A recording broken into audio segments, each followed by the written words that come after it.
네, 안녕하세요.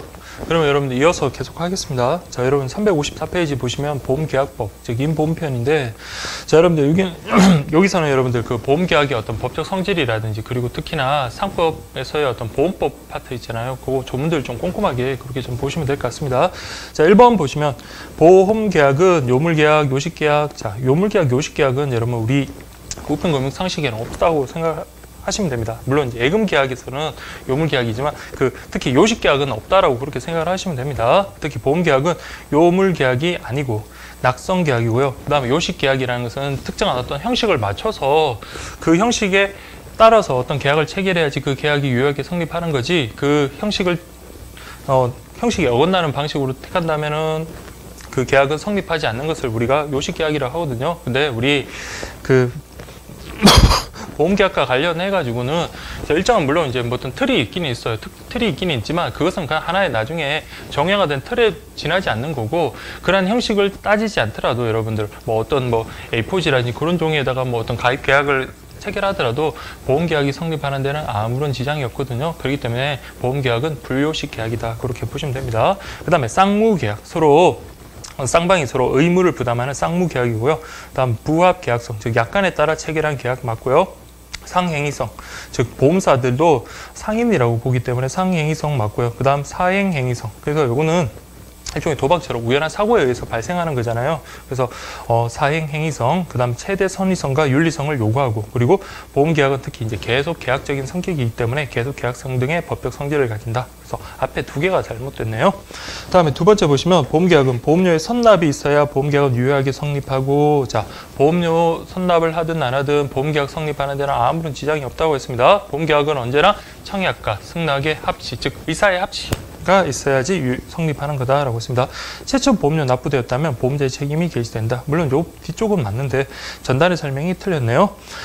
다음 3번 보시면 보험계약은 정형화된 보험계약 청약서가 이용되는데, 그렇죠, 이용되기는 하죠. 다만 서면으로 체결되지 아니하면 효력이 없다라는 것은 아니라고 방금 봤습니다. 그 다음 4번 보시면 보험계약자의 보험료 납부 의무, 그 다음 보험자의 보험금 지급 의무는 서로 대가 관계에 있다. 그래서 이거를 여러분들 유상계약, 즉 대가관계가 있는 것을 여러분 유상계약이라고 하고, 그 다음에 쌍무계약이라는 것은 쌍방이 서로 의무를 부담하는 계약을 우리가 쌍무계약이라고 하거든요. 근데 여기 나와 있는 편무계약, 무상계약, 편무계약과 그 무상계약의 가장 대표적인 게 여러분 증여 있잖아요. 그러니까 한 사람만 의무를 부담하고 한 사람만 대가를 부담하는 거 있잖아요. 그게 바로 여러분들 편무계약과 무상계약의 가장 대표적인 것, 증여다, 그렇게 보시면 되고, 보험계약은 쌍무계약, 유상계약이다, 그렇게 보시면 됩니다. 그리고 아까 1번에서 봤던 요식계약의 가장 대표적인 게 여러분 민법상에선 유언이라고 그렇게 보시면 됩니다. 유언 같은 경우는 자, 우리 민법에서 정한 그 방식을 따르지 않으면 아무리 그 유언자의 진실한 의사를 담고 있는 내용이라고 하더라도 그 유언은 효력이 없는 걸로 인정됩니다.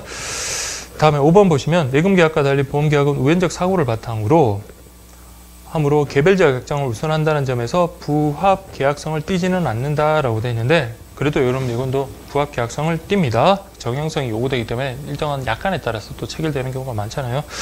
다음 6번 보시면 예금계약에서 금융기관과 보험계약에서 보험자는 모두 상인에 해당되어 예금계약과 보험계약은 모두 상행위성을 띈다. 그래서 우리 예금 계약에서 우리 그 금융기관도 상행위, 그래서 상인이라고 봤잖아요. 그래서 뭐 소멸시효와 관련해서도 일반 민사채권이 10년이 아닌 5년이 적용된다라고 그렇게 정리를 했습니다. 보험계약도 마찬가지, 보험자, 즉 보험회사는 상인이잖아요. 영리를 목적으로 하는 그런 단체이기 때문에 모두 상행위성을 띈다라는 말은 맞습니다. 7번 보시면 보험계약에서 보험자의 보험금 지급 의무는 우연한 사고의 발생을 전제로 하고 있으나 정보의 비대칭성으로 보험범죄나 인위적 사고의 유발과 같은 도덕적 위험이 내재해 있다. 그래서 여러분들 이러한 도덕적 위험이 내재돼 있어. 그래서 뭡니까? 사기보험이라는 것도 많이 발생하고 있고, 그래서 이런 보험의 어떤 투기화를 막는 제도적 장치를 많이 마련하고 있습니다.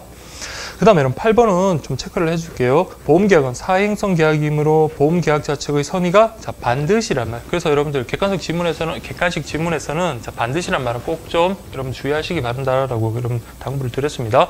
그래서 반드시 동그라미 하시고, 그래서 보험계약자 측의 선의가 반드시 요청되는 거 맞습니다. 예, 그렇게 8번 좀 보시면 되겠습니다. 9번 보험계약은 앞에서도 봤지만 계속 계약의 성질을 지니며 상법상 독립한 계약 맞네요. 그래서 계속 계약적 성질, 상법상 독립한 계약 이런 키워드 정도 좀 체크를 해주시면 될 것 같습니다. 그 다음 10번 보시면 보험계약자는 보험료를 모두 납부한 후에는 통지 의무와 같은 보험계약사의 의무를 지는 것은 아니다. 아니에요. 그래도 이때 통지 의무 집니다. 대표적인 게 여러분들 어떤 통지 의무가 있습니까? 보험사고 발생했으면 지체 없이 어떻습니까? 보험사고 났습니다 라고 그렇게 통지를 해야 되겠죠. 그렇게 통지를 지체하다가 오히려 손해가 더 커졌으면 그 통지를 지체함으로 인해서 더욱 확대된 손해에 대해서는 보험자에서 책임을 지지 않습니다. 그래서 요금 보험료 모두 납부하더라도 어쨌든 보험기간 내라면 통지 의무 당연히 진다라는 거 그렇게 보시면 되고요. 그 다음에 11번이 여러분 조금 이게 문장이 좀 헷갈릴 수 있는데 한번 볼게요. 사보험은 국가가 경제적 약자를 지원하는 사회보장적 성격을 지니는 보험으로서 자, 사보험은 국가가 경제적 약자를 지원하는 사회보장 성격을 지니는 보험이 아닙니다. 그게 바로 여러분들 사회보험이죠. 그래서 사회보험과는 그 성격이 다르다. 오히려 사회보험이 뭡니까? 국가가 경제적 약자를 지원하는 것. 그래서 여러분 사회보험이라는 거 우리 중학교 때 그 공적 부조와 관련해서 같이 공부를 했던 거잖아요. 그 사회보험이라는 것은 우리가 일정한 보험료를 납부를 하면 국가가 거기에다가 뭡니까? 플러스 알파를 더해가지고 그 사람들을 보험 계약자들이죠. 따져보면 그런 사람들을 지원하는 게 바로 사회보험이다라고 그렇게 봤습니다. 그 다음 12번 보험계약법은 사회보험과 사보험관계 모두에 적용되는 법이다라고 되어 있는데, 자, 우리 보험계약법이라는 거는 자, 우리 사보험에 적용되는 법입니다. 그 사보험 관계에 적용되는 법이고, 그 사회보험에 적용되는 법들은 따로 이제 법률들이 있습니다. 그래서 우리 상법상의 어떤 보험법 파트는 사보험에 적용된다. 그렇게 좀 기억을 해주시면 되겠고요.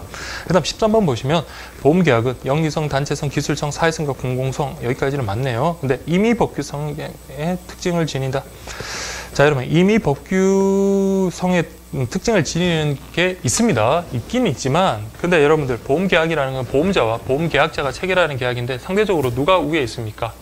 보험자, 즉 보험회사가 우위에 있잖아요. 그렇기 때문에 이 계약에서의 어떤 약자인 보험계약자를 보호하기 위해서 이 보험계약자에게 유리한 쪽으로 해석을 하도록 하는 어떤 상대적 강행 법규성을 띠고 있습니다. 그래서 상대적 강행 법규라는 건 여러분들 그냥 개념만 여러분 기억을 하시면 됩니다. 상대적 강행 법규. 아무리 여러분들 자 법이 있다고 하더라도 이 법이 만약에 임의법, 즉 임의법이다라고 그러면 임의법은 의사가 더 우선을 합니다. 아무리 법이 있더라도 당사자 간에 의사가 있으면 의사를 따라야 돼요. 근데 자 이런 당사자의 의사를 우선시하다 보면 여러분들 우리는 자 보험계약자 입장에서는 보험자에 끌려다니면서 좀 더 불리한 계약을 체결할 가능성이 많잖아요. 아무리 법이 자 임의법으로 이렇게 채워놓다 하더라도 당사자가 약정한 걸 우선시하기 때문에 당사자 약정에 따라서 그렇게 진행하다 보면 우리 보험계약자가 불리한 계약을 체결하는 경우가 많습니다. 그렇기 때문에 이런 약자인 어떤 보험계약자를 보호하기 위해서 자 그 법을 갖다가 너네들 의사가 있더라도 이 법을 먼저 적용할 거야 라는 게 바로 강행법, 또는 강행법규라고 하거든요. 그래서 이거는 의사보다 강행법규가 우선 적용이 됩니다. 근데 그럼 상대적이란 말은 뭐냐면 자 요거는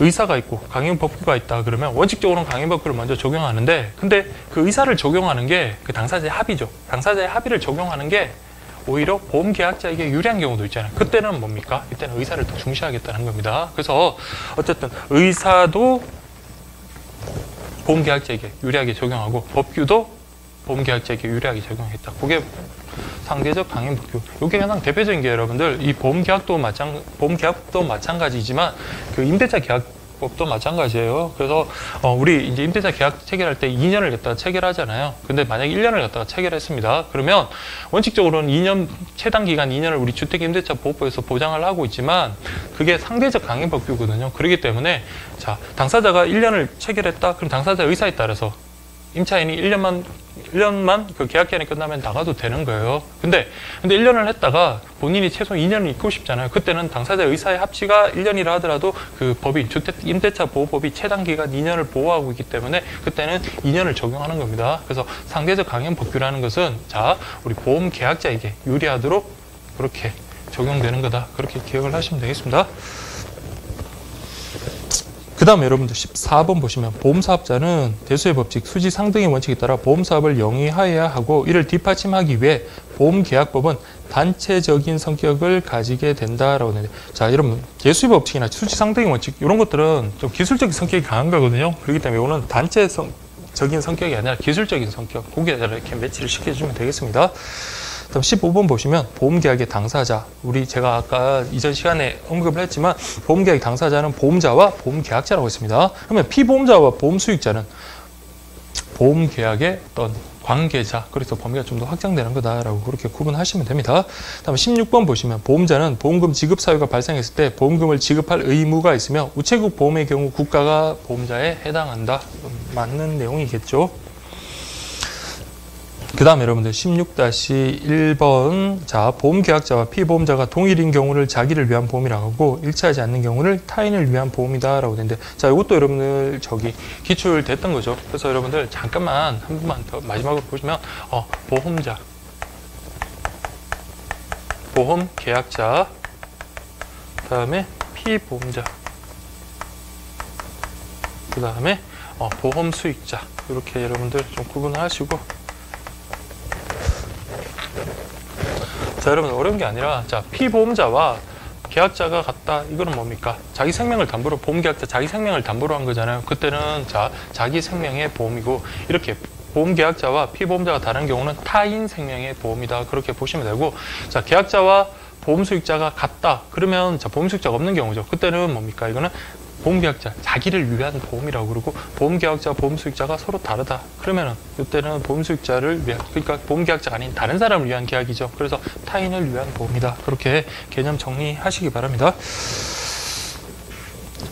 그래서 보시면 16-1번 보시면 보험계약자와 피보험자가 동일인 경우를 자기를 위한 보험이 아니라 자기 생명의 보험, 그렇게 보셔야 되겠죠. 그래서 일치하지 않는 경우를 타인 생명의 보험이다. 그렇게 보시면 되고요. 그 다음에 보험계약자의 어떤 의무와 관련해서 보험계약자는 보험금 납입, 보험금은 누가 납입해야 됩니까? 보험금 납입 의무라는 말 자체가 좀 이상하죠. 보험료 납입 의무 이렇게 되고, 보험금 지급 의무를 보험자가 부담하고 있는 거잖아요. 그래서 보험계약자는 보험금 납입 의무가 아니라 보험료 납입 의무고, 보험계약 시 고지 의무, 다음 주소 변경 통지 의무 이런 것들을 부담한다. 그렇죠? 이쪽은 맞는데 보험금 납입 의무가 틀렸습니다. 10-3번 보시면 사망을 보험금 지급 사유라는 생명보험계약에서 만 19세 미만자, 심신상실자, 심신방역자를 보험 대상자로 하는 보험계약은 취소할 수 있다라고 되어 있는데, 자, 여러분 두 가지가 틀렸네요. 만 19세 미만이 아니라 만 15세 미만, 그 다음에 심신상실, 심신방역자, 이때는 보험계약 자체가 아예 성립이 안 되는 무효입니다. 취소할 수 있다가 아니라 무효. 그 다음 16-4번 보시면 타인의 사망을 보험사고로 하는 보험계약은 보험금 수령 시 타인의 서면에 의한 동의를 얻도록 규정하고 있다. 자, 여러분들, 자, 그냥 단순히 여러분 키워드 위주로 암기를 하면 요거 틀립니다. 보시면 타인의 사망을 보험사고로 한다. 타인의 사망이니까 피보험자가 지금 계약자와 다른 경우잖아요. 이 경우에는 자, 보험계약 체결 시에 피보험자에게 어떤 서면에 의한 동의를 얻도록 하고 있습니다. 근데 지금 보시면 보험금 수령 시 타인의 서명에 의한 동의는 말이 안 되잖아요. 그렇죠? 이분이 돌아가시고 난 다음에 보험금을 수령하는데, 이분 돌아가시고 난 다음에 그 서면에 의한 동의를 어떻게 받습니까? 물론 뭐 상속인에 의해서 또 받을 수는 있겠지만 말이 안 되는 거잖아요. 그래서 보험계약 체결 시에 타인의 서면에 의한 동의를 얻도록 하고 있다. 그렇게 보시면 되고요. 그 다음 16-5번 보시면 타인 생명 보험의 경우 보험계약자가 보험수익자를 지정 변경할 수 있습니다. 근데 아까도 잠깐 살펴봤지만, 자, 보험수익자 얘를 갖다가 딴 사람으로, 소위 말하는 뭐 조폭이라든지 그런 사람으로 바꿨다, 얘가 협박에 못 이겨서 바꿨다 할 때, 그럼 이 사람은 이제 생명의 위협을 느끼겠죠. 이 사람 바뀐 보험수익자가 어쨌든 생명 보험금을 탐하려고 하니까 뭐 사고를 위장한 타살 뭐 그런 것도 가능하잖아요. 그래서 여러분들 보험계약자가 보험수익자를 변경할 때는 반드시 누구의 동의? 피보험자의 동의를 얻도록 하고 있습니다. 예, 그렇게 보시면 되고요. 다음 16-6번 보시면 계약자가 보험계약 시 보험수익자를 지정하지 않은 경우에는 사망보험금의 경우, 자, 피보험자의 상속인이 보험수익자가 된다. 자, 여러분들, 요거 이제 우리 교재에 보면은 박스 해가지고 좀, 여기 또 교재 보면 18페이지에 보면 18번 문제에 보면 그 나와 있는데 한번 보겠습니다. 자, 어쨌든 보험 수익자를 누가 정합니까? 보험 계약자가 정합니다. 근데 지금 보시면 보험을 계약 체결할 때 계약자가 보험 수익자를 지정하지 않았습니다. 근데 사망 보험금의 경우, 자, 이때 사망 보험금 없어요. 그럼 이분이 돌아가셨습니다. 그러면 이때는 뭐다? 누가 든다? 피보험자의 상속인이 보험 수익자가 되고요. 그 다음 사망보험이 아닌 생존보험, 생존보험과 관련해 가지고는 자 피보험자가 그 만기까지 생존했다. 그러면 누가 탄다? 보험 계약자가 탑니다. 그 다음에 뭐 상해라든지 그것과 관련해서 이분이 이제 상해를 당했다. 그러면 그 보험금 누가 타는 게 적절할까요? 보험 수익자가 없는 상황이잖아요. 지금은 보험 수익자가 정하지 않은 경우이기 때문에 이 경우에는 자 피보험자가 그 뭐 상해 보험금 같은 걸 타는 게 우리 그냥 그 신의라든지 그런 것과 관련해 가지고 맞겠죠. 그래서 여러분들 그렇게 좀 정리를 하시면 됩니다. 그래서 사망보험금 같은 경우는 피보험자의 상속인, 그 다음 생존보험금 같은 경우는 보험계약자, 그 다음 상해보험이나 그런 거는 피보험자가 보험금을 수령한다라는 거 그렇게 정리하시면 됩니다. 그래서 보시면 17번 계약자가 보험계약 시 보험수익자를 지정하지 않은 경우 생존보험금의 경우 피보험자의 상속인이 아니라 누가? 보험계약자가 보험금을 수령한다. 그렇게 보시면 되고요. 18번 보시면 피보험자 갑의 입원으로 인해 보험금 지급 사유가 발생했을 경우 만약 보험 계약 시에 보험 수익자를 따로 정하지 않았다. 자, 입원했다. 그럼 상해로 그쪽으로 가면 되겠죠. 그때는 피보험자인 갑이 보험금 수령한다. 맞죠? 그렇게 해서 17, 18, 19인가요? 그렇게 여러분들 16-6번부터 18번까지 그렇게 여러분들 좀 한 번에 그렇게 정리를 하실 수 있었으면 좋겠습니다.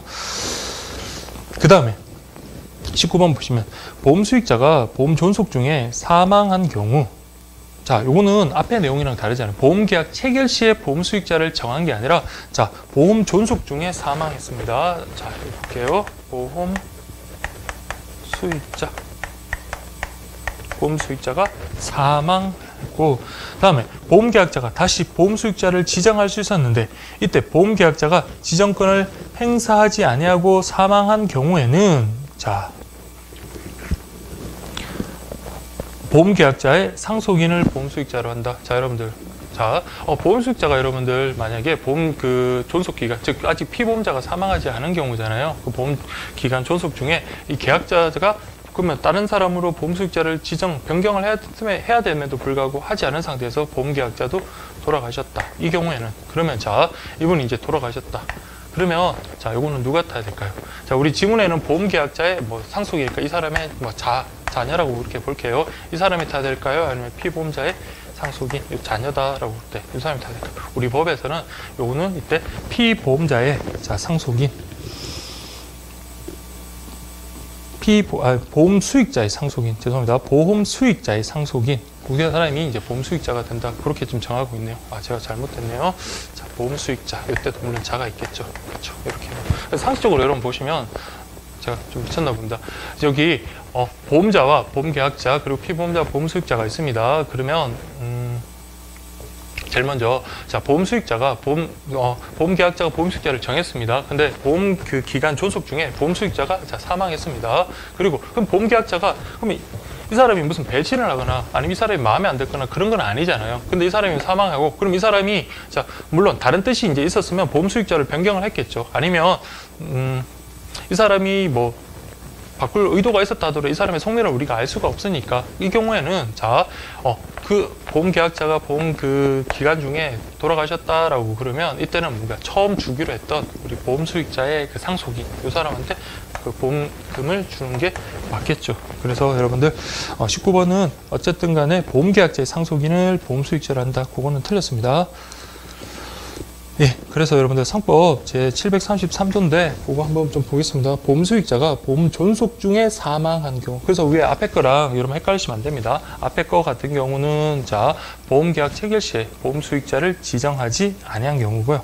자, 보험 수익자는 지정을 했습니다. 근데 보험 존속 중에 보험 기간 존속 중에 사망한 때는 보험 계약자는 원칙적으로 뭡니까? 다시 보험 수익자를 지정하는 게 맞습니다. 지정할 수 있는데 근데 이 경우 보험 계약자가 지정권을 행사하지 아니하고 사망했다면 누가? 보험 수익자의 상속인. 정말 헷갈려요. 피보험자의 상속인이 아니라 보험 수익자의 상속인입니다. 그래서 보험 수익자의 상속인이 보험금을 수령한다. 그렇게 좀 보시면 되겠습니다. 예, 이렇게 좀 보시면 되고요. 그 다음에 여러분들 20번이 여러분들 저기 상법 그 조문과 관련해서 좀 많이 헷갈리시는 조문인데 자, 여러분들 요거는 한번 볼게요. 보험 계약자가 지정권을 행사하지 아니하고 사망한 경우 피보험자를 보험 수익자로 한다. 자, 이때는 처음부터 뭡니까? 보험 수익자를 지정하지 않은 상태에서 보험 계약자까지 사망했습니다. 그럼 피보험자밖에 없는 상태죠. 그러면 여기에 대해서는 뭐다? 피보험자를 보험 수익자로 한다. 맞습니다. 그래서 이 경우 또한 보험 계약자가 지정권을 행사하기 전에 보험 사고가 생겼다면 보험 계약자의 상속인을 보험 수익자로 한다라고 그렇게 되어 있네요. 자, 요거는 지정권을 행사하기 전에 자, 여기 보험 수익자를 있습니다. 계약자 다시 등장하겠습니다. 보험 계약자가 있고 보험 수익자가 있는데 잠깐만요. 보험 계약자가 지정권을 행사하기 전에 보험 사고가 생겼다면 보험 계약자의 상속인을 보험 수익자로 한다. 요거는 여러분 케이스 바이 케이스로 봐야 돼요. 이때 이 사람의 의도는 어쨌든 간에 보험 수익자를 따로 정하려고 했던 거예요. 그렇기 때문에 자, 이때 요 보험 계약자가 만약에 사망을 했다라고 그렇게 했다면 자, 이 경우에는 자, 원래 피보험자의 어떤 상속이라든지 보험 수익자의 상속이라든지 그 케이스 바이 케이스로 그렇게 해서 요걸 보험금을 수령할 수 있도록 하고 있습니다. 그게 이제 여러분들 조문입니다. 그게 여러분 733조 제4항 조문이거든요. 그래서 상법 733조와 관련해서 보험 수익자 지정 또는 변경의 권리 원칙적으로는 누가 보험 계약자가 가지고 있다라는 거 먼저 이해를 하시고 그 다음에 그런 사안에 따라서 그 보험 수익자가 어떻게 지정되는지 어떻게 정해지는지 그런 거 살펴보면 될 것 같습니다. 예, 그렇게 좀 보시면 되고요.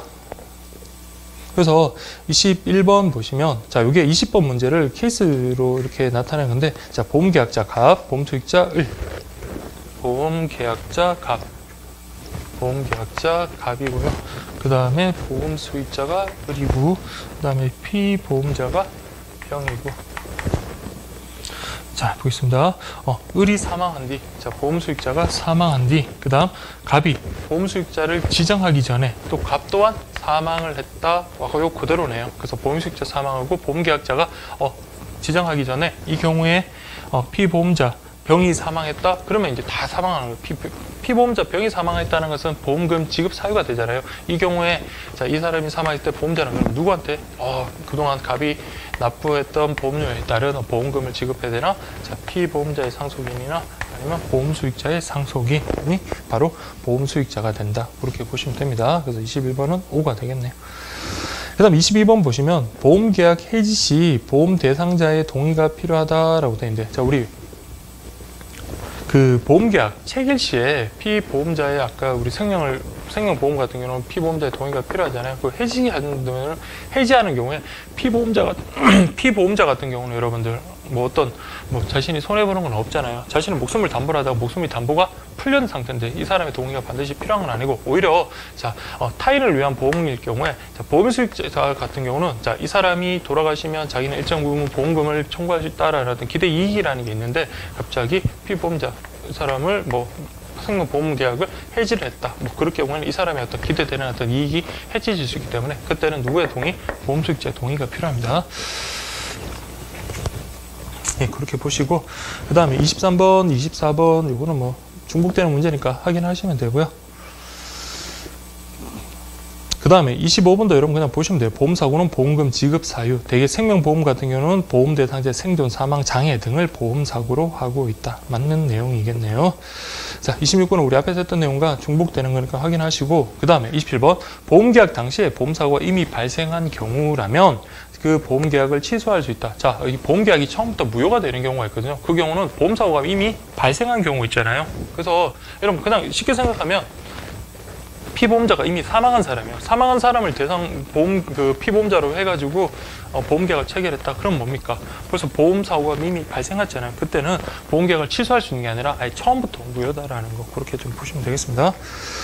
근데 28번은 요거는 여러분 상법 644조의 단서입니다. 보험계약 성립 당시에 보험사고가 발생할 수 없는 것임을 자, 당사자 쌍방과 그 피보험자가 알지 못했던 경우에는 이때는 뭡니까? 무효가 되지 않습니다. 그래서 이런 경우는 참 드물기는 한데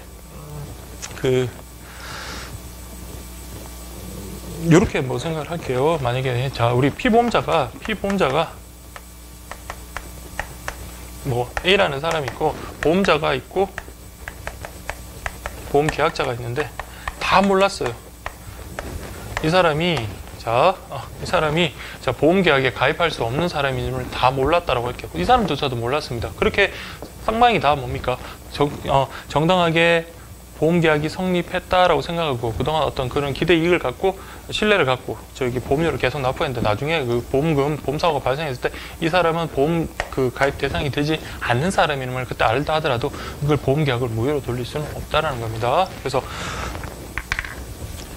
뭐 보험사고가 이미 뭐 발생한 경우라는 것은 뭐 이 사람이 만약에 어떤 상해보험이라든지 그런 걸 했는데 원래부터 안고 있던 질병 같은 거 있잖아요. 그런 것들이 있었다. 뭐 그렇게 됐을 때는 이미 벌써 보험사고가 발생한 경우잖아요. 거기에 대해서 어떤 뭐 특약을 맺든 어떤 관련해가지고 보험계약을 체결했는데 그것이 나중에 발생했다라고 봤는데 그게 처음부터 보험계약 성립 전에 이미 벌써부터 발생했던 그런 사유였다. 그러면 보험계약은 무효거든요. 근데 보험자와 보험계약자, 피보험자 얘네들 다 몰랐어요. 그러면 그 보험계약은 무효로 하지 아니한다. 그렇게 보시면 되겠습니다.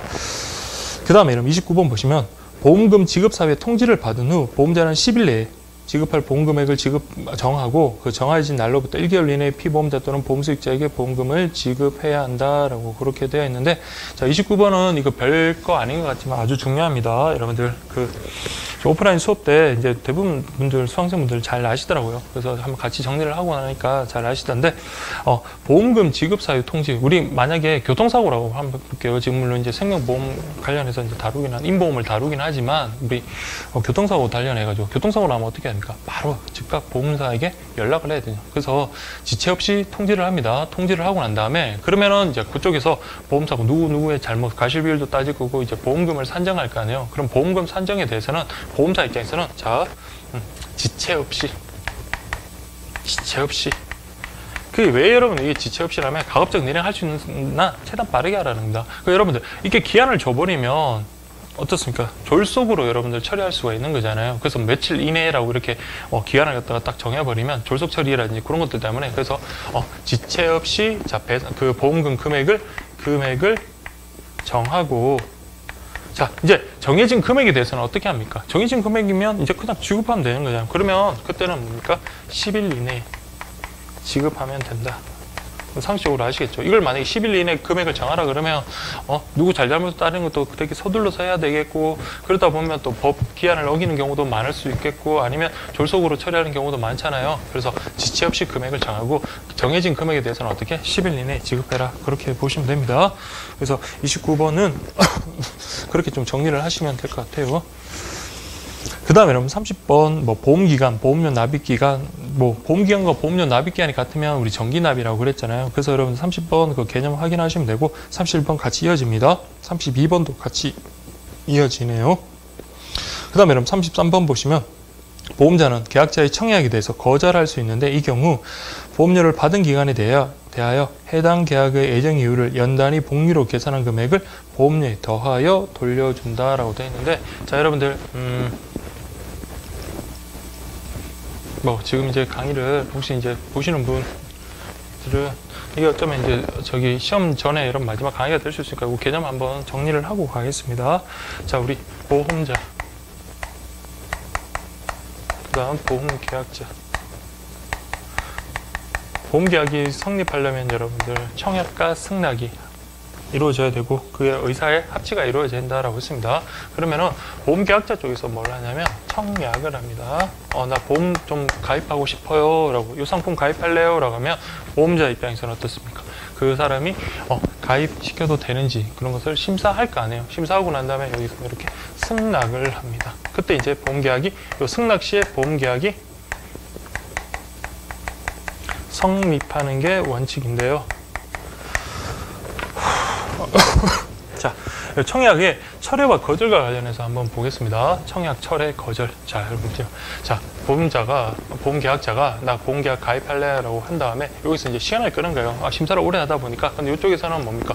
보험료를 어느 정도 납부를 했습니다. 그래서 어쨌든 보험료를 납부를 했어요. 보험료를 납부를 했는데 보험자 입장에서 심사를 했는데 도저히 당신은 이 보험 상품에 가입할 수 없습니다. 라고 이때 이 청약에 대해서 자, 거절을 한다. 그럼 뭡니까? 보험료를 그동안 받았잖아요. 그 받은 보험료를 돌려주는 게 아니라 그때는 뭡니까? 받은 보험료에다가 그 보험료에 대한 이율 있잖아요. 예정 이율. 예정 이율, 그 다음에 플러스 1% 이자까지 이렇게 이걸 돌려주면서 이 청약에 대해서 거절할 수 있다. 청약에 대한 거절은 누가 하는 겁니까? 보험자가 하는 거다라고 그렇게 구분하시면 되고요. 그 다음에 보험계약자에 대해서는 또 청약을 했습니다. 청약을 했는데 가만히 보니까 A 보험사보다 B 보험사에 가입하는 게 훨씬 자기에게 유리한 거예요. 그래서 아직까지 여기서 결정 나기 전에 그것을 또 회수할 수 있어야 되겠잖아요. 그래서 너무 성급하게 어떤 보험 설계사 아니면 어떤 뭐 친구 동료의 어떤 정의에 끌려가지고 나 그 보험계약 체결할래라고 했는데 알고 보니까 이 보험 상품은 자기에게 불리하고 다른 보험사의 어떤 보험 상품이 더 유리하다고 생각했다. 이것을 이제 취소시킬 수 있어요. 취소란 말은 보험계약이 성립함을 전제로 이제 보험계약이 취소란 말이 나오거든요. 아직까지 승낙이 나오기 전이기 때문에 이때는 청약을 철회한다라고 그렇게 보시면 됩니다. 청약을 철회한다. 그러면 보험계약자 입장에서는 자, 이 철회는 누가 하는 겁니까? 보험계약자가 하고 거절은 아까 보험자가 하는 거다라고 했습니다. 이때 철회할 때 이때도 자, 청약을 하면서 보험료를 납부했다. 이때는 누가 지금 청약을 철회해서 계약을 파토내는 거예요? 보험계약자잖아요. 근데 보험자 입장에서 청약을 거절하는 것처럼 보험료에다 예정이율에다 1%까지 하면 보험자에게 너무 가혹하잖아요. 그렇기 때문에 이 경우에는 뭐만 주면 된다? 받은 보험료만 돌려주면 된다라는 거. 그렇게 좀 구분하시면 됩니다. 네, 그렇게 하죠. 그래서 36번 같은 경우 청약을 한 날로부터 보험 계약자는 30일이 죄송합니다. 제가 33번이죠. 보험자는 계약자의 청약에 대해서 거절할 수 있는데 이 경우 보험료를 받은 기간에 대하여 해당 계약의 예정이율을 복리 계산, 예정이율뿐만 아니라 뭐까지? 1% 복리로 계산한 것까지 계산해서 보험료에 더해서 돌려준다라는 거 그렇게 좀 보시면 되고요. 34번 여러분 요거 좀 오타가 있는데 보험자는 보험자가 청약한 경우가 아니라 청약은 누가 하는 겁니까?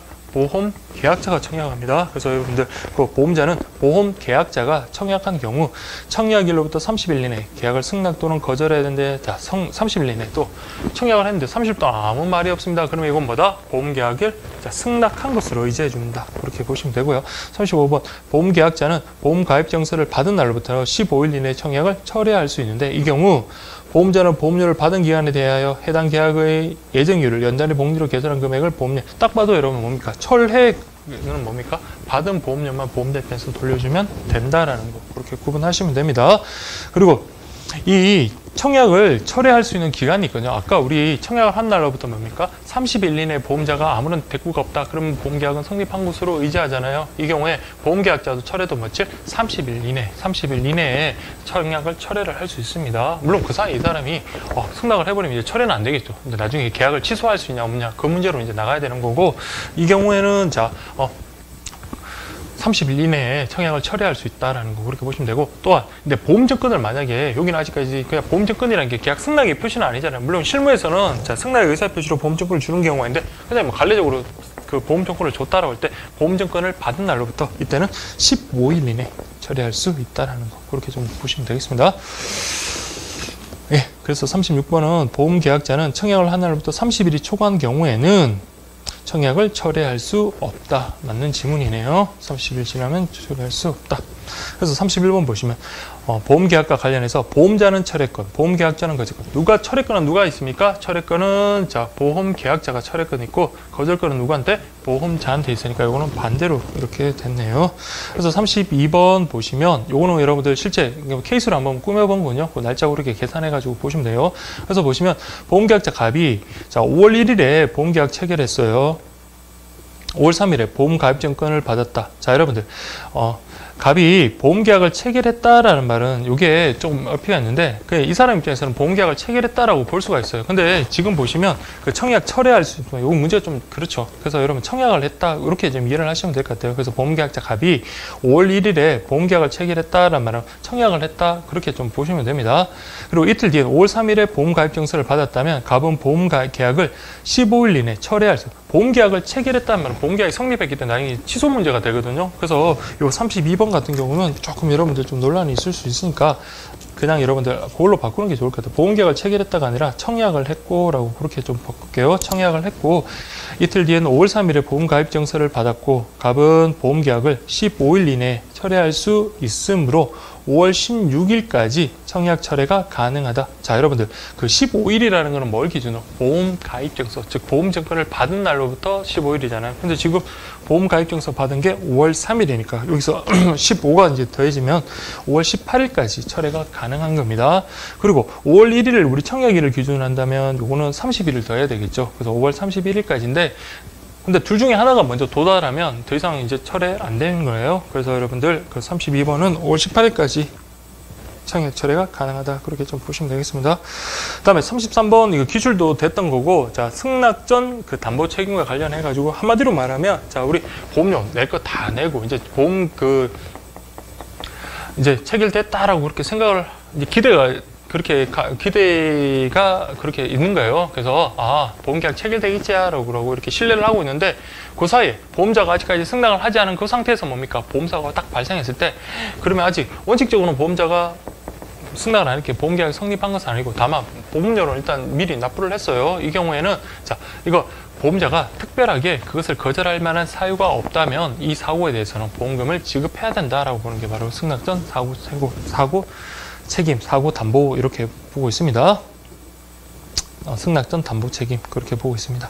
그래서 보시면 보험자가 보험계약자로부터 보험계약의 청약과 함께 보험료를, 이게 중요합니다. 보험료 상당의 전부 또는 일부를 받은 경우, 왜? 보험 기간은 어떻게, 보험 책임은 언제 개시됩니까? 보험료를 받은 다음부터 개시되잖아요. 그래서 보험료 상당의 전부 또는 일부를 받은 경우 청약을 승낙하기 전에 보험계약서에서 정한 보험사고 생긴 때에는 자, 청약을 거절할 사유가 없는 한 보험자는 보험계약상의 책임을 진다. 맞는 말이 되고요. 그 다음에 여러분 34번 보시면 보험자가 보험계약의 청약에 대해서 승낙을 할 경우에 보험자의 책임은 계약 성립일로 소급하여 개시되는 게 아니라 책임은 언제? 최초 보험료 납부된 때부터 그때 개시됩니다. 예, 그렇게 좀 보시면 되고요. 그 다음에 35번 보시면 보험계약이 성립하였는데 배달착오로 보험계약자의 보험정서가 도달하지 못했다. 자, 보험정서는 여러분들 아무런 보험계약 성립하고는 아무런 관련이 없다. 그렇게 보시면 됩니다. 아무리 실무에서는 승낙에 가름해서 보험증권을 준다 하더라도 굳이 엄밀하게 따지면 보험증권이 여러분 승낙을 대체할 수는 없는 거예요. 그렇기 때문에 이 경우에 보험정서가 도달하지 못한 경우에는 보험계약이 무효가 된다. 자, 이거는 보험계약 성립하는데 아무런 지장이 없다. 그렇게 보시면 되고요. 40번. 보험자는 보험계약이 성립한 때는 10일 이내에 보험증권을 작성하여 보험계약자에게 교부하며 보험계약자의 전부 또는 최초의 보험료를 지급하지 아니한 때도 그렇다라고 되는데, 자, 보험증권은 언제? 역시 지체 없이 교부해야 돼요. 그래서 여러분들, 자, 그래서 값을 빨리 주라 이 말이에요. 그래서 여러분들 어떤 기간이 아니라 아까 보험금 그 금액을 정할 때도 지체 없이 정하는 거고, 지금 뭐 통지 같은 것도 지체 없이 해야 되고, 그 다음 보험증권도 지체 없이 교부해야 된다. 지체 없이란 말이 중요합니다. 근데 이 경우에 보험계약자가 만약에 보험료를 갖다가 전부 또는 최초의 보험료를 안 냈어요. 그때는 그 지체 없이 보험증권을 안 줘도 상관이 없다. 그렇게 좀 보시면 됩니다. 그 다음에 그 만약에 41번처럼 기존의 보험계약을 연장하거나 변경해서만 보험증권 다시 새로운 거 제작성해가지고 발부해야 될 필요는 없습니다. 거기에다가 따로 더 기입을 하면 되는 거예요. 그래서 이거 41번 X 그렇게 보시면 되고, 그 다음 42번 보험계약자가 보험계약을 청약 시 보험자는 30일 이내로 승낙의 통지를 발송해야 하며, 다만 인보험계약에서 피보험자가 신체검사를 받은 경우에는, 자, 이거 볼게요. 신체검사가 나온 날로부터 기산하는 게 아니라 신체검사를 받은 날로부터 기산한다. 자, 이게 별거 아닌 것 같아도, 자, 여러분들 실제 여러분들 이런 뭐 사례가 맞다, 우리 실제 생활에서 이런 게 있다라면 이런 거 하나하나 기한 자체가 되게 중요하거든요. 신체검사를 받은 날이냐, 신체검사를 받고 난 다음에 그 검사 결과가 나온 날은 천지 차이잖아요. 그래서 그걸 기산으로 해서 30일이 들어가야 되는데, 그렇기 때문에 신체검사를 이때는 받은 날부터 기산한다라는 거 꼭 좀 체크를 해 주십시오. 그 다음 43번은 여러분들 승낙 전 사고 담보 내용이니까 확인하시면 되고, 그 다음 44번 관련해서 취소하고 무효 차이. 자, 무효는 처음부터 계약도 성립 안 하고 처음부터 효력이 발생하지 않는 걸 무효라고 하고, 취소라는 거는 자, 유효하게 계약은 성립했으나 이후에 어떤 취소 사유가 발생했을 때 취소권 행사로서 그것을 소급해서 계약이 처음부터 없었던 걸로 같이 돌려주는 겁니다.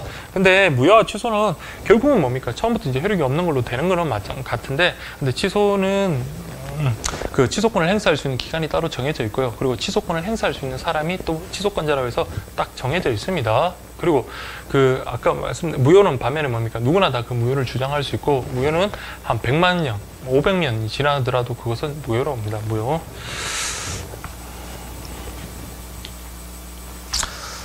예, 그 다음에 여러분들 45번 보험계약 당사자 요건 확인했으니까 그렇게 좀 보시면 되고요. 45, 46, 47, 48번까지 요건 여러분 충분히 뭐 보실 수 있을 겁니다.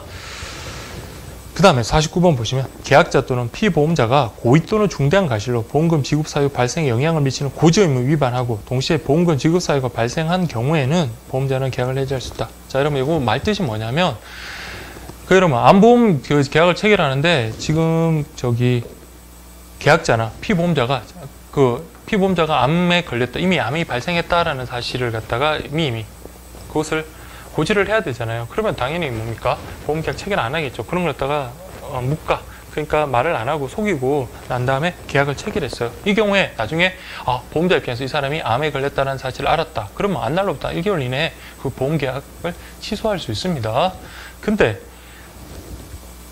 동시에 보험금 지급 사유가 발생했을 때만 계약을 해지할 수 있나? 그건 아니라는 거예요. 그래서 아직 보험금 지급 사유가 발생하지 않았더라도 그 보험금 지급 사유와 관련된 중대한 어떤 사실 있잖아요. 그 중요한 내용의 어떤 고지 의무 그런 것들을 하지 않은 경우에는 뭡니까? 계약을 해지할 수 있다라는 거. 그래서 49번 보시면 보험금 지급 사유 발생 여부와 관계없이 그 사실을 안 날로부터 1개월 이내에 계약을 해지할 수 있다라는 거. 그렇게 좀 보시면 되겠습니다. 다음 50번 고지 의무 위반으로 계약이 해지됐다. 그럼 보험자 입장에서는 보험 상품만 다르겠죠. 납입한 보험료를 돌려줄 수도 있는 거고 납입한 보험료와 해약환급금을 물론 해약환급금을 주겠죠. 근데 해약환급금과 보험료 중에서 어느 것이 더 많냐? 그래서 이때는 보험계약자 불쌍하잖아요. 그렇기 때문에 이때는 보험계약자한테 좀 더 많은 금액을 지급한다라는 거, 그것만 좀 체크를 하시면 됩니다. 51번 보시면 피보험자 직업 또는 직종에 관한 고지 의무를 위반함으로써 보험 가입 한도액을 초과했으면 그 초과 부분에 대해서만 해지하면 되겠죠. 전부 해지는 아니고 대신 52번에 성납 거절 지급, 직종은 뭡니까? 아예 보험 가입이 안 되는 거니까 이때는 뭡니까? 전부 해지한다. 그래서 51번, 52번 구분하시면 되고요. 그 다음에 53번 보시면 고지 의무 위반의 결과 보험계약이 해지된 경우 고지 의무를 위반한 사실이 보험금 지급 사유 발생에 영향을 미쳤음을 보험계약자가 증명하지 못하는 경우, 자 이때 영향을 미쳤다고 보험자가 증명해야 됩니다. 그래서 우리 앞에서도 봤지만 입증 책임 같은 경우는 우리 금융기관이나 보험자에서 진다라는 거 그렇게 좀 보시면 됩니다. 54번 보험자가 계약 당시에 고지 의무 위반 사실을 알았다? 그럼 보험계약자의 고지 의무 위반에 대해서는 해지할 수 없다. 그렇죠. 이때는 알았거나 중대한 과실로 알지 못했다. 조금만 신경 썼으면 이 고지 의무 위반했다는 걸 알았음에도 불구하고 나중에 계약을 해지하는 것은 안 된다는 거예요. 그래서 체크를 할게요. 알았거나 중대한 과실로 알지 못한 경우 고지 의무 위반에 대해서 해지할 수 없다. 그렇게 좀 보시면 되고요. 그 다음에 보험자가 고지 의무 위반 사실을 안 날로부터 1개월 이상 지났거나 계약일로부터 보험금 지급 사유가 발생하지 않고 2년 이상 지났을 때라고 되어 있는데 우리 상법에서 규정하고 있다는데 상법은 여러분 3년입니다. 약관에서 2년 그렇게 규정하고 있으니까 여러분 교재에서 놔둬 내니까 아실 수 있을 거예요. 그 다음에 56번 약관에서 오히려 고객을 더 보호하는 강화된 규정을 두고 있다. 그렇게 이해를 하시면 되고 51번 모집자가 고지 의무 위반 사항을 청약서에 임의로 기재한 경우에는 고지 의무 위반을 이유로 보험계약을 해지할 수 없다. 이게 원칙입니다. 근데 거기다가 보험계약자가 자폐 서명까지 했다. 그러면 그 고지 의무 위반 사항 그 내용이 있잖아요. 거기 고지 의무를 했다는 추가로 했던 것에 대해서 고지 의무 안 한 것에 대해서 이때는 계약을 해지할 수 있습니다. 그래서 원칙적으로 보험 모집인이 기입한 거 있잖아요. 청약서에 임의로 자기 마음대로 기입한 것에 대해서는 이 사항에 대해서는 고지 의무 위반을 이유로 해지할 수 없지만 여기에 대해서 보험계약자가 자필 서명으로 인정을 했다면 그것을 이유로 그때는 고지 의무 위반을 이유로 해지할 수 있다. 그렇게 구분하시기 바랍니다. 그 다음에 여러분 58번 보험계약자는 계약 체계로 지체 없이 보험료 전부 또는 1회 보험료를 지급한다. 이때도 지체 없이 내. 보험료도 마찬가지 보험계약 체계라는 지체 없이 내라. 보험계약자가 이를 지급하지 않은 경우에는 다른 약정이 없는 한 계약 성립 후 자유고 1월이 경과하는 게 아니라 2월입니다. 그 박스 해설도 좀 잘못됐는데요.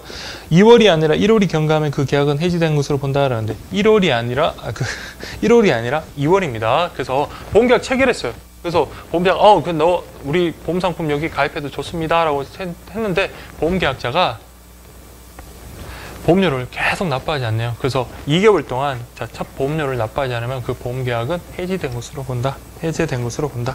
해지가 아니라 해제된 것으로 본다. 왜? 처음부터 이제 다시 소급해서 무효로 돌려야 되니까 해제된 것으로 본다.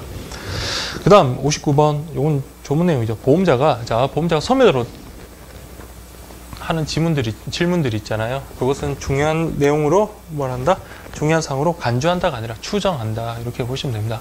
물론 간주도 특별한 방식, 즉 어려워요. 이걸 갖다 번복하기가 어렵습니다. 추정 같은 경우는 좀 더 완화된 방법으로 그것을 번복할 수가 있거든요. 그래서 요거는 간주와 추정은 이런 법학에서도 아주 크게 구분하고 중요한 의미니까, 자, 우리 서면으로 질문한 것, 대부분 서면으로 질문은 뭡니까? 그 약한 사항이 보면 뭐 쓰라는 거 있죠. 체크하라는 거. 그거는 중요한 사항으로 추정한다. 그렇게 보시면 됩니다. 그 다음에 60번. 보험자가 위험 변경 증가의 통지를 받은 때는 1월 내에 보험료의 증액을 청구하거나 또는 계약 해지도 가능합니다. 계약 해지할 수 없다. 틀렸고요. 보험자 파산 선고 받았어요. 나중에 우리 보험사고 나도 보험금 못 받을 수 있잖아요. 이때는 뭐 할 수 있다? 보험계약자 입장에서는 보험계약을 해지할 수 있다. 맞는 지문이고요. 그 다음 62번은 우리가 봤던 거고요. 63번. 보험계약이 전부나 일부가 무효인 경우 보험계약자와 피보험자의 선의나 과실 여부와 관계없이 보험자는 납입보험의 전부 또는 일부를 반환할 의무를 진다라고 되어 있는데, 이때는 얘들이 착해야 돼요. 얘들이 몰랐어야 됩니다. 그래서 사기치려고 여러분들 뭐 보험계약이 무효인 계약을 갖다 체결했는데 그걸 악의적으로 했던데 나중에 그게 무효다 하라면서 내가 그럼 납입한 보험료 돌려달라, 이건 여러분 신의식에 반하잖아요. 그렇기 때문에 이때는 보험계약자하고 보험수익자가 선의해야 되고 또 중대한 과실이 없는 경우에 납입한 보험료를 돌려받을 수 있다. 이렇게 보시면 됩니다. 다음 64번 보시면 보험계약이 전부나 일부가 무효인 경우 보험계약자나 피보험자가 선의이며 중대한 과실이 없는 때에는 보험자는 납입보험료 전부 또는 일부를 반환할 의무를 진다. 여러분 말장난 같지만 그 보험계약자 측 있잖아요. 여기 좋네요. 보험계약자, 피보험자, 보험수익자, 얘네들 쪽, 그러니까 보험계약자 측이 모두 다 선의해야 돼요. 한 사람이라도 악의가 있으면 그놈은 납입한 보험료 돌려받을 수 없다. 그렇게 정리를 하시면 됩니다. 그래서 64번에 그 보험계약자와 피보험자가 모두가에다가 여러분 동그라미씩 좀 체크를 하십시오.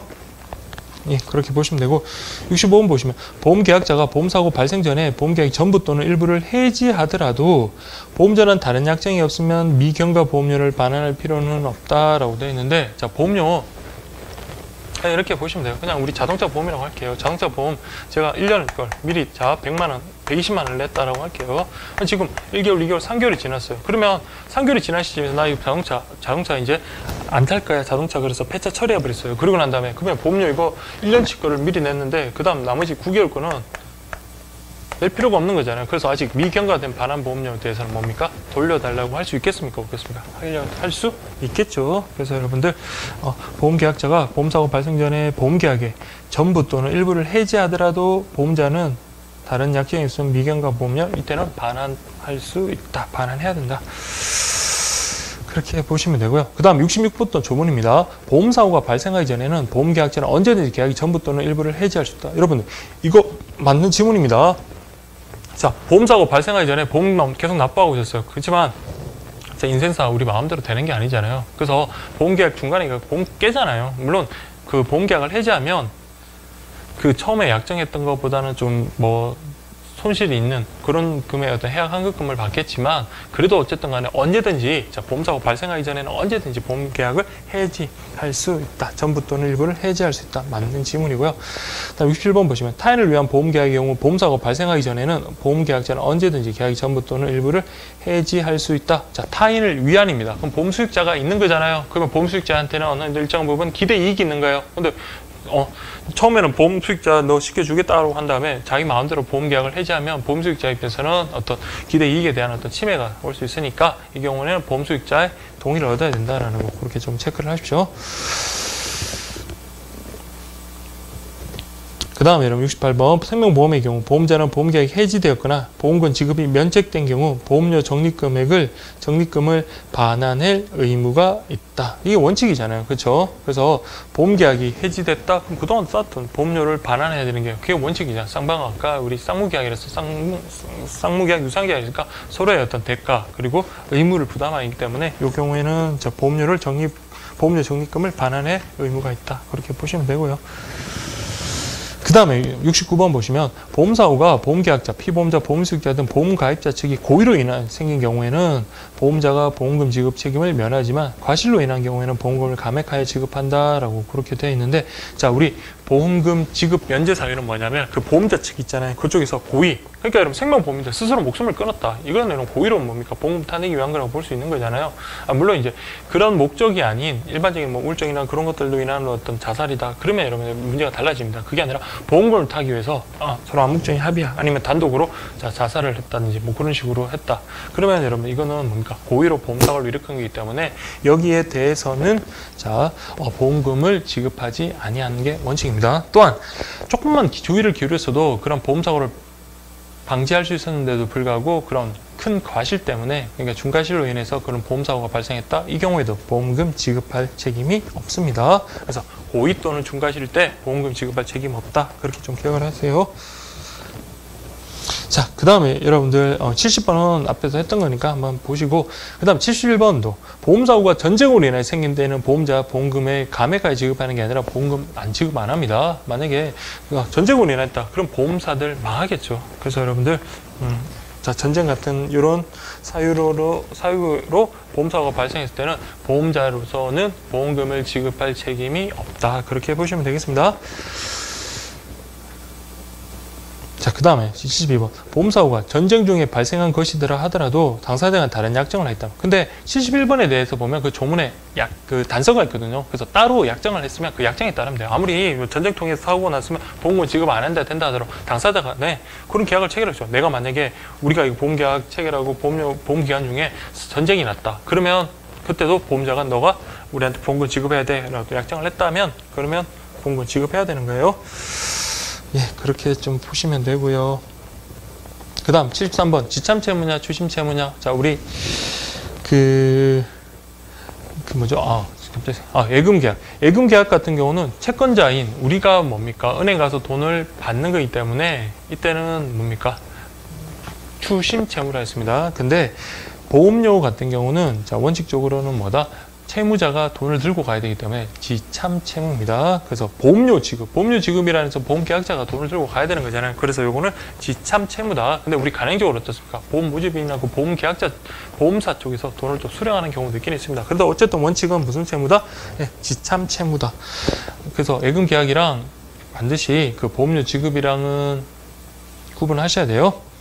그 다음 74번 보험금의 지급이 보험자의 책임 발생의 전제가 된다. 자, 이건 말장난 같지만 제가 해설해도 그렇게 말장난 같은 지문이지만 이라고 그렇게 써놨는데, 자, 책임 발생, 보험금을 지급해야 될 책임 발생의 전제가 되는 건 뭡니까? 보험계약자가 계속 보험계약을 유지를 해야죠. 보험계약 유지한다는 말은 뭡니까? 보험료를 계속 납부해야 되겠죠. 그래서 보험료 납부가 지급이 보험자의 책임 발생의 전제가 되는 거다. 그렇게 좀 보시면 되겠습니다. 그 다음에 여러분들 75번은 봤던 거고요. 76번 한번 보시면, 자, 보험자의 위험보장의 개시 여부를 기준으로 최초 보험료와 계속 보험료의 구별이 이루어지는데, 근데 보세요. 보험자의 책임이 개시됐어요. 그럼 벌써 뭡니까? 보험료를 납부했다는 거잖아요. 그러고 난 다음에 납부하는 보험료, 일회 보험료나 일시 납입 보험료는 최초 보험료가 아니라 뭡니까? 벌써 책임기한이 개시됐으니까 그 다음 보험료가 계속 보험료가 된다. 그렇게 구분하시면 되겠습니다. 그 다음 77번 보시면 계속 보험료를 제 시기에 납부하지 않는 경우, 자, 보험자는, 자, 봅니다. 예정된 기간에 납부하지 않았다. 그럼 바로 보험계약이 해지되는 것은 아니고, 해지되는 것은 아니고, 이때는 뭡니까? 상당한 기간을 정하여 최고 돈 내세요. 또 왜 돈 안 내세요? 자, 보험료 납입 면체됐습니다. 돈 내세요 라고 최고를 하고, 그래도 안 내면 그때 뭡니까? 이때 또 마찬가지. 자, 이런 사유 때문에, 그러니까 돈을 내라고 했음에도, 보험료를 내라고 했음에도 불구하고 내지 않았기 때문에 계약을 해지합니다 라고 그렇게 합니다. 그래서 최고가 2번 있어야 되겠죠. 보험료 내라는 최고, 그 다음 해지한다라는 최고, 그렇게 필요합니다. 그 다음에 78번 보시면 보험기간 중에 보험계약자 또는 피보험자가 사고 발생 위험이 현저하게 변경 또는 증가된 사실을 안 때에는 지체 없이 보험자에게 통지해라. 이를 해태한 때에는 보험자는 사실 있은 날로부터 1년 1월 내에 계약을 해지할 수 있다. 갑자기 직종을 갖다가 여러분들 뭐 위험한 직종으로 바꿨다. 그러면은, 자, 그런 것들은 통지를 해줘야 되거든요. 그걸 지체했다. 그러면 그 사실을 안 날로부터 보험자가 그 사실이 있은 날로부터 1월이면 보험자가 그러면 그 개인을 갖다 늘 찾아다니면서 과연 어떤 직업을 바꾸는지 그렇게 감시해야 되는 건 아니잖아요. 그렇게 할 수도 없을 뿐더러. 그래서 그러한 사실을 안 날로부터 1월 내에 계약을 해지할 수 있다. 그렇게 좀 보시면 됩니다. 그래서 있은 날, 위험 변경 증가 사실이 있은 날로부터 1월이 아니라 안 날로부터 1월이다. 꼭 좀 체크를 해 주시기 바랍니다. 그래서 이해하시면 여러분들 뭐 이거 암기까지는 안 하셔도 충분히 시험장에서도 맞출 수 있을 겁니다. 그 다음에 통지 의무의 대상이 되는 위험 변경의 증가의 원인은 주관적이 아니고 객관적이어야 돼요. 객관적. 그 다음에 보험계약자 또는 피보험자의 행위로 인한 것은 아니어야 되고요. 80번 보험사고 발생 시 보험계약자나 피보험자는 지체 없이 보험자에게 통지, 그다음 보험계약자의 통지에 따라 손해가 증가했다. 그럼 증가된 손해는 보상하지 아니한다. 어떤 말인지 알겠죠? 그래서 보험사고 발생되면 지체 없이 빨리 보험사에게 전화해야 돼요. 그래야지 그 사이 그 통지를 갖다가 늦게 해서 증가된 그 손해만큼은 보험사 쪽에서는 책임을 지지 아니한다. 이게 뭐 신의식에 맞는 거죠. 81번 보시면 비록 상법에 명문의 규정은 없지만 해당 보험계약이 해지 또는 실효되기 전에 보험계약 상태로 복구시키는 계약을 보험계약의 부활이라고 하며 이는 학설이나 실무에서는 인정되고 있다. 상법 규정에도 있습니다. 그래서 여러분들 요거는 X가 돼야 돼요. 81번 O가 정답이 O라고 되어 있는데 X가 돼야 됩니다. 비록 상법에 명문의 규정은 없지만 이 부분이 틀렸네요. 다음 82번 보험계약의 부활과 관련해서 요건들을 좀 살펴보면 돼요. 그래서 부활 청구할 때는 보험계약자 중요한 사항에 대해서 이때도 마찬가지 고지, 중요한 사항을 고지해야 되며 해지환급금을 지급받으면 안 된다 했습니다. 해지환급금을 지급받은 경우에는 보험계약의 부활이 인정되지 않는다. 맞는 내용이 되겠습니다. 예, 그렇게 좀 보시고요. 그래서 83번은 요 사례로 그렇게 좀 꾸며놨는데 보시면 여러분들 아실 겁니다. 그 다음에 84번 보시면 연체 보험료하고 약정이자를 받은 후 그러니까 여러분 보험계약의 부활을 청약하려면 어떻게 해야 됩니까? 연체 보험료와 거기에 대한 어떤 약정 이자들을 갖다 같이 이러면서 납입하면서 나 이거 보험계약 체결할래 라고 이렇게 청약을 하면 근데 30일이 지나도록 안 했다 그럼 보험계약 부활로 인정이 됩니다. 그래서 44번은 X가 되겠고요. 그 다음 85번은 뭐 어렵지 않을 거예요. 보험계약이 부활되면 실효되기 전에 어떤 보험계약과 동일한 내용을 계속 유지하게 된다. 맞는 거고요. 그 다음에 언제? 자, 보험계약이 실효된 시점부터 부활된 시점까지의 어떤 요 부분은 뭡니까? 책임져 주지 않습니다. 그래서 86번 보시면 보험계약이 부활된 경우 보험계약이 실효된 이후 시점부터 부활될 때까지의 기간에 발생한 보험사고에 대해서 보험자 책임 져야 된다고 지지 않는다라고 했습니다. 그래서 87번 그 케이스로 어려운 거 절대 아니거든요. 그래도 같은 내용이니까 여러분들 한번 보시면 되겠습니다. 특히나 88번 보시면 보험계약의 부활 청구 시 보험자로서는 부활 청약에 대한 심사를 꼼꼼히 하는데 그 이유는 부활 청약자 역선택의 가능성이 많기 때문에 그렇죠. 이 사람이 왜 보험계약을 부활하려고 할까요? 왠지 모르게 뭐 보험금이 발생할 수 있는 사유가 곧 다가온다든지 아니면 그것을 숨기고 할 수도 있는 거잖아요. 그렇기 때문에 그런 역선택 방지를 위해서 이때는 일반적인 보험계약 그 청약보다도 더 꼼꼼하게 그렇게 세심한 주의를 기울여야 되겠죠. 그래서 여러분들 확인하시면 됩니다. 그래서 여러분 382쪽까지가 그 임보험편이고요. 그 다음에 이제 드디어 올 것이 왔네요. 그 다음에 383페이지 보시면 우체국 보험 상품의 종류거든요. 그래서 요거는 좀 쉬었다가 그렇게 하도록 하겠습니다.